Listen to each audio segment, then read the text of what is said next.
tiny, white hair in a perfect bun, wearing a Sunday coat in the middle of the week. The officer brought her in for shoplifting. $14.37 worth of canned tuna and a small birthday cake. I looked at the report and thought, there has to be a mistake. Then I looked at her hands, trembling, ashamed, eyes on the floor like she was waiting to be sent to prison. I said softly, "Ma'am, why would a sweet lady like you steal tuna and a birthday cake?" She didn't speak at first, just reached into her purse and pulled out a crumpled birthday card that read, "Happy 7th birthday, Tommy." Then the tears came. She whispered, "Tommy's my great-grandson. He's in the children's hospital with leukemia. Today's his birthday, and the store wouldn't let me use my check because it was 2 days old. I only had $3 in cash. I've never stolen anything in 92 years, but I promised that little boy a cake with candles. I couldn't break a promise to a dying child." The room froze. The store manager was in the gallery. The second he heard "dying child," his face went white. I turned to him. "Sir, did you know why she needed that cake?"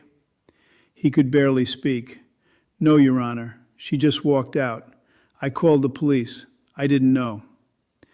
I looked back at the sweet old lady still clutching that birthday card like it was gold. Then I did something I've never done before.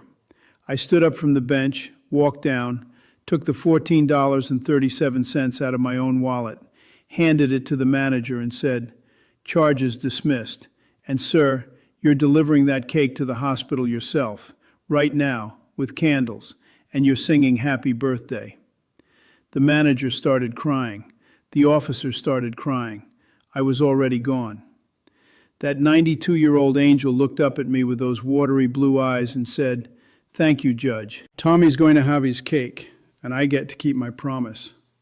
She hugged me so hard I felt every one of her 92 years, and every ounce of love in them. I walked back to the bench, wiped my eyes, and said to the packed courtroom and said, "Case dismissed.